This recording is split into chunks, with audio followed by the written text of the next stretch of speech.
Hello everyone, this is Abhishek here. Welcome to my class. My today's topic in microbiology is pneumococci.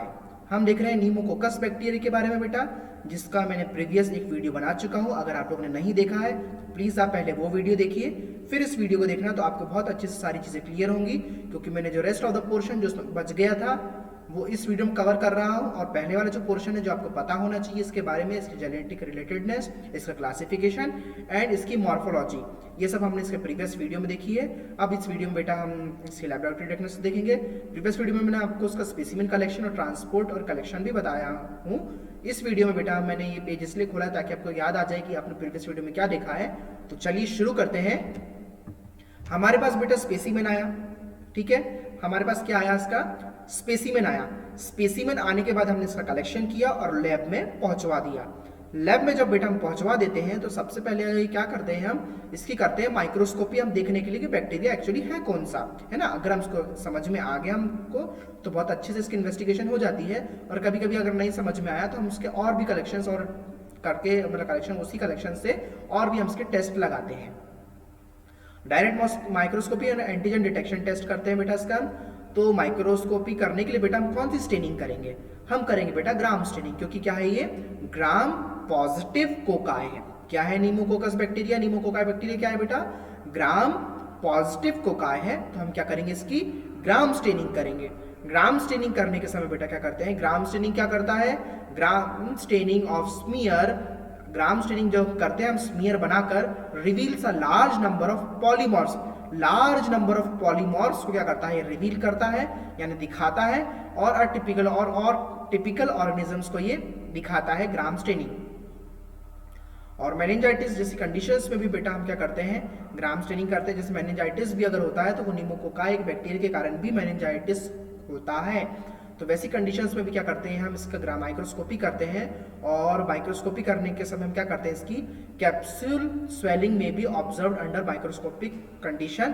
Capsule swelling, capsule की क्या दिखती है, जो capsule है वो स्वेलअप हो जाती है, वो मोटी हो जाती है कैप्सूल में भी ऑब्जर्व अंडर माइक्रोस्कोप। माइक्रोस्कोप में when pneumococci are mixed with type specific antisera, जब न्यूमोकोकाई में मिक्स कर जाता है उसका टाइप स्पेसिफिक एंटीसीरा को जब बेटा जब ग्राम मतलब स्टेनिंग करने के समय मिक्स किया जाता है तो ये और स्वेलअप नजर आते हैं, यानी जिसके जो कैप्सूल होते हैं बेटा और स्वेलअप हो जाते हैं। मेनिंजाइटिस जैसी कंडीशन में हम पता लगाते हैं CSF जिससे अगर कर रहे हैं हम, तो CSF का कलेक्शन करते हैं जब मेनिंजाइटिस चेक करने के लिए। और जब हम इसकी स्टेनिंग करते हैं तो क्या मिलाते हैं, इसमें स्पेसिफिक टाइप ऑफ एंटीसीरा मिलाते हैं, जिससे कि इसकी कैप्सूल या उसकी जो वॉल रहती है वो स्वेलअप हो जाती है ना, स्वेलिंग आ जाती है, इसमें सूज जाती है, जिसके कारण हमको वो स्टेनिंग में और अच्छे से दिखाई देता है। समझ में आया, बहुत अच्छी बात है। आगे है तो आगे बढ़ते हैं। कल्चर,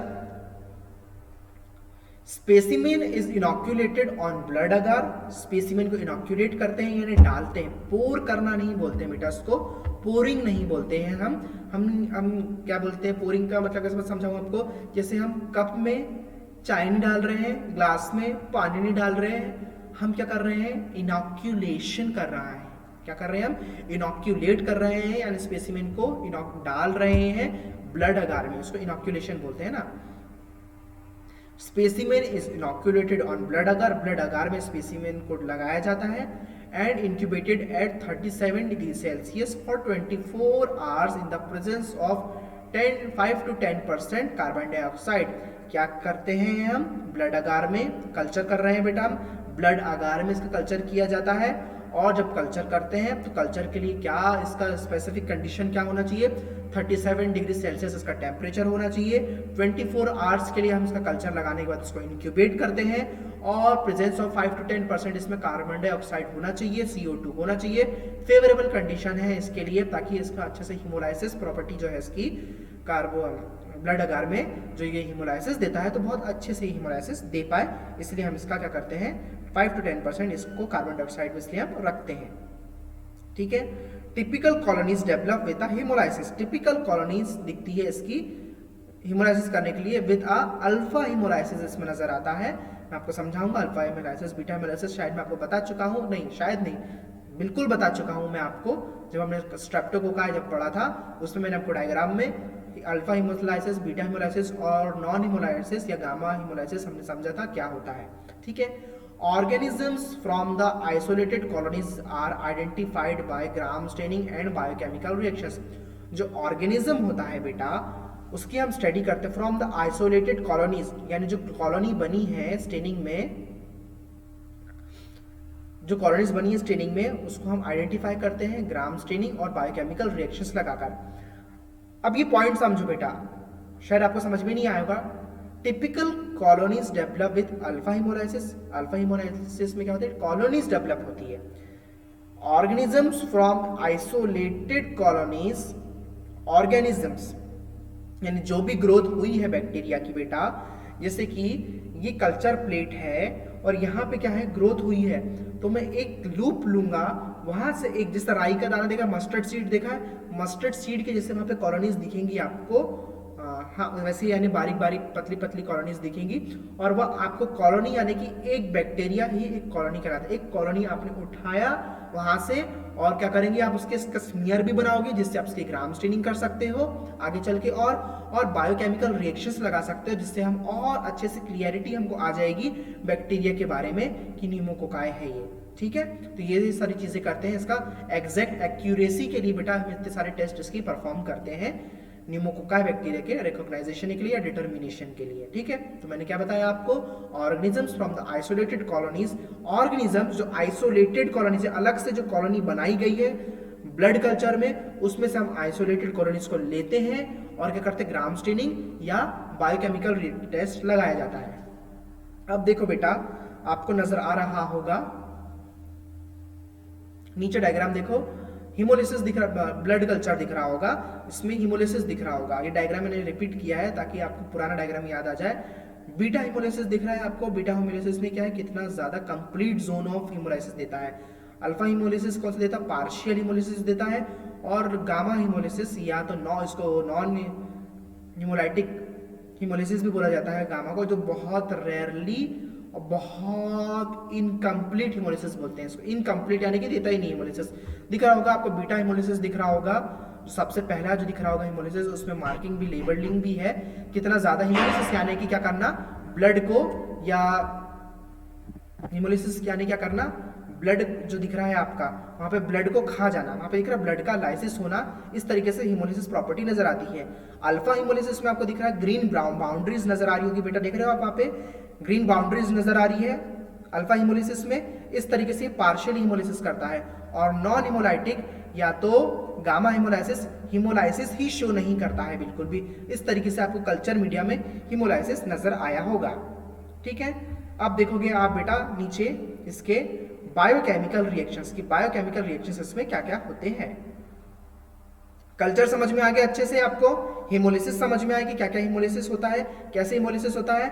ये कौन सा हिमोलिसिस दे रहा है आपको, न्यूमोकोकाई, न्यूमोकोकाई इसमें दे रहा है बेटा अल्फा हिमोलिसिस दे रहा है, यानी पार्शियल हिमोलिसिस दे रहा है विद ग्रीन बाउंड्रीज, ठीक है, इस तरीके के हिमोलिसिस देता है ये। बायोकेमिकल रिएक्शंस, अब बायोकेमिकल रिएक्शंस करोगे आप तो इसमें और इसमें डिफरेंशिएट कर पाओगे कि बैक्टीरिया है कौन सा बैक्टीरिया है ना। बायोकेमिकल रिएक्शंस कौन कौन करते हैं, न्यूमोकोकाई फर्मेंट सेवरल शुगर्स, ये बहुत सारी शुगर्स को, कई प्रकार की शुगर्स को क्या करता है फर्मेंट करने का काम करता है with production of acid only, यानी सिर्फ एसिड के प्रोडक्शन से। समझ में आ रही है मेरी बात, ये फर्मेंट कर तो रहा है पर गैस प्रोड्यूस नहीं कर रहा है, ये प्रोड्यूस कर रहा है एसिड। दो तरीके से फर्मेंटेशन होते हैं बेटा, बैक्टीरिया फर्मेंट करते हैं किसी भी शुगर को, या एक तो इनके दो नेचर होते हैं, या तो इनके ऑक्सीडेटिव नेचर होते हैं या तो इसके फर्मेंटेटिव नेचर होते हैं। बैक्टीरिया किस तरीके से फर्मेंटेशन करता है, या तो इसके ऑक्सीडेटिव नेचर से फर्मेंट करेगा, या तो ये फर्मेंटेटिव नेचर से क्या करेगा, फर्मेंटेटिव नेचर से ये करेगा, ठीक है। पर इसमें जो फर्मेंटेशन हो रहा है, फर्मेंटेशन भी दो प्रकार से होते हैं बेटा, फर्मेंटेशन या तो गैस प्रोडक्शन के द्वारा होता है, या तो फर्मेंटेशन होता है बेटा एसिड प्रोडक्शन के द्वारा, यानी या तो बैक्टीरिया एसिड बना के फर्मेंट कर रहा है शुगर को, या तो ये गैस प्रोड्यूस करके फर्मेंट कर रहा है, ठीक है, शुगर्स को। तो ये क्या कर रहा है न्यूमोकोकाई, ये प्रोड्यूस कर रहा है एसिड के द्वारा, क्या कर रहा है शुगर का फर्मेंटेशन कर रहा है। Fermentation is tested in his serum water, fermentation किस में टेस्ट करते हैं, हिज सीरम वाटर में हम करते हैं। मतलब इसका कल्चर में जब इसका बायोकेमिकल पढ़ोगे आप, तो बायोकेमिकल हम किससे लगाते हैं, हम इसका हीस सीरम वाटर से इसका बायोकेमिकल लगाया जाता है, किसका, न्यूमोकोकाई का। Pneumococci ferments insulin which differentiate it from streptococci. Pneumococci क्या करता है, फर्मेंट करता है, इंसुलिन को फर्मेंट करता है, जो कि इसकी क्या प्रॉपर्टी है, इसके कैरेक्टर्स है, जो कि इसको स्ट्रेप्टोकोकाई से डिफर करता है न्यूमोकोकाई को। यानी कि ये तो क्या है, रिक्लासिफाइड है, रिक्लासिफिकेशन है स्ट्रेप्टोकोकाई का, क्योंकि इसको स्ट्रेप्टोकोकाई निमोनी भी बोला जाता है। पर बेटा हमको पता लगाना है कि ये स्ट्रेप्टोकोकाई है या न्यूमोकोकाई है, तो किसके द्वारा पता चलेगा हमको, इंसुलिन को अगर इसने फर्मेंट कर दिया तो यानी कि ये न्यूमोकोकाई बैक्टीरिया है।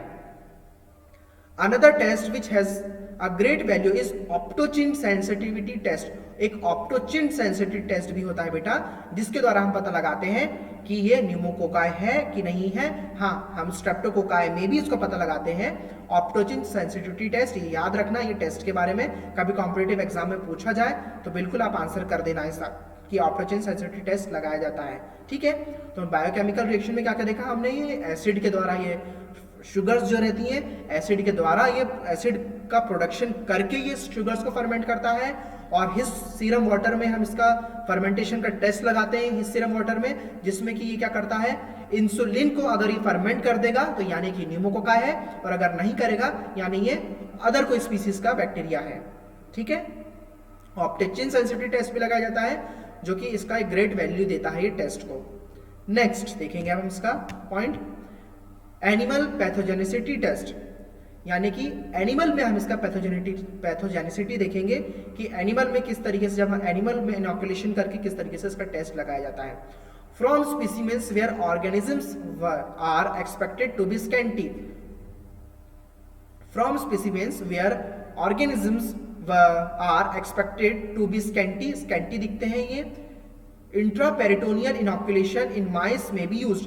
क्या हो रहा है बेटा, इंट्रापेरिटोनियल, पेरिटोनियल लेयर में क्या कर रहे हैं हम, इनॉक्यूलेशन कर रहे हैं बैक्टीरिया का, किसके अंदर, माइस के अंदर कर रहे हैं ना, माइस के अंदर, चूहों के अंदर क्या कर रहे हैं हम, इसका इनॉक्यूलेशन कर रहे हैं बैक्टीरिया का। कौन सी लेयर में, इंट्रा पेरिटोनियल लेयर में स्पेसिमेन को इनॉक्यूलेट किया जाता है माइस के अंदर। ठीक है, इनॉक्यूलेटेड माइस डाई इन 24 to 48 आवर्स।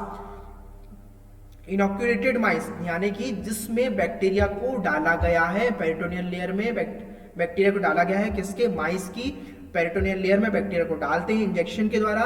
डालने के बाद 24 से 48 घंटे के अंदर क्या होता है, 24 to 48 आवर्स के अंदर बैक्टीरिया मर जाता है ना।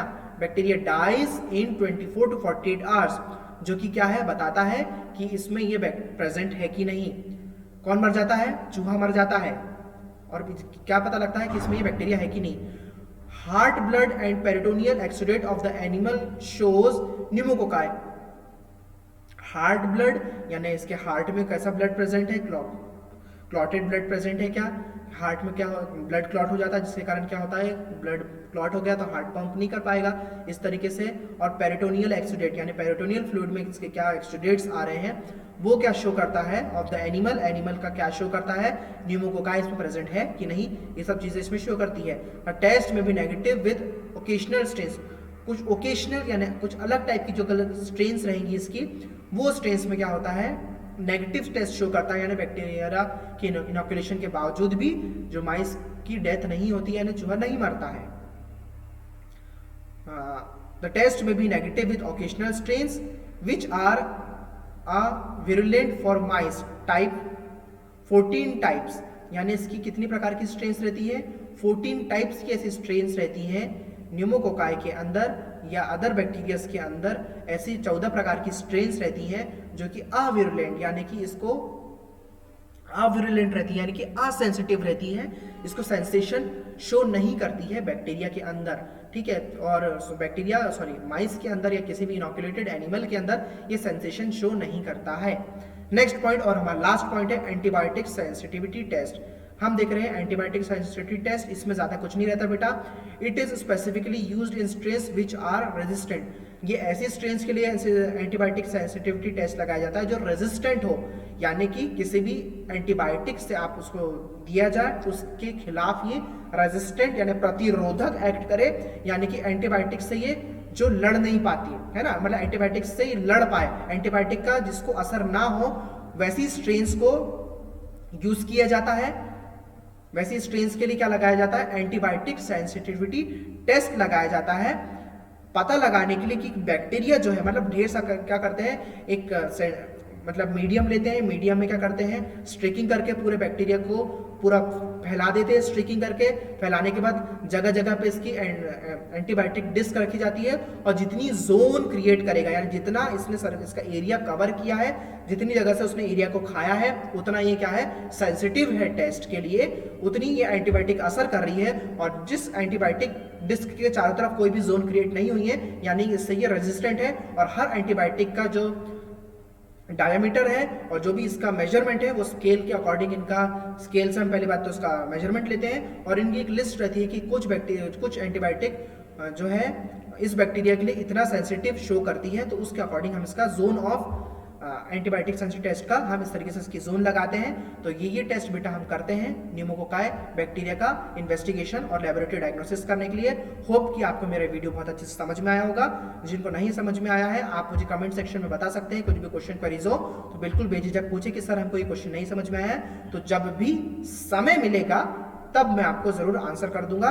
मैं कभी कभी अवेलेबल नहीं भी रहता हूँ, भले मैं वीडियो तो अपलोड कर देता हूँ पर मुझे बिजी होने के कारण मैं नहीं देख पाता हूँ आपके कमेंट्स, और जब भी समय मिलता है तो मैं आपको अच्छे से बिल्कुल बता दूंगा। होप आपको समझ में आया, तो बिल्कुल कमेंट करके मुझे बताइए कि हाँ सर मुझे आपका ये वीडियो समझ में आया है। तो इस प्रकार बेटा हमारा जो स्ट्रेप्टोकोकस बैक्टीरिया का जो हमने पढ़ा है पूरा माइक्रोबायोलॉजी के अंदर, वो पूरा इस वीडियो में कवर होता है। जितना हमको लेबोरेटरी डायग्नोसिस और मॉर्फोलॉजी जितना हमको समझना हमने समझ लिया।